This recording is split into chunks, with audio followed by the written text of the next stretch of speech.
Welcome to Learn English Daily. Mother and son conversation. Good morning, son. Wake up. It's already 7 o'clock. Good morning, Mom.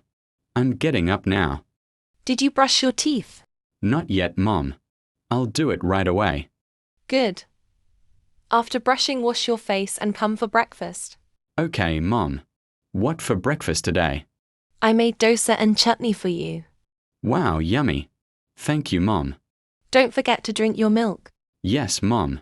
I'll drink it. Do you have school homework left? Just some English homework. I'll finish it after breakfast. Good. You should complete it before playing.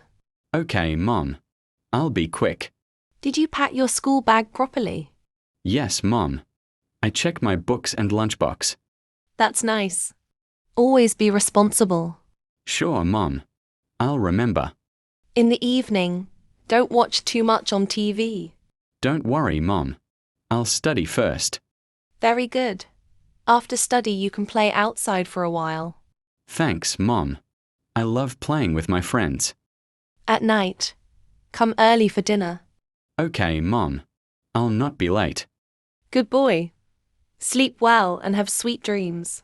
Good night, Mom. I love you.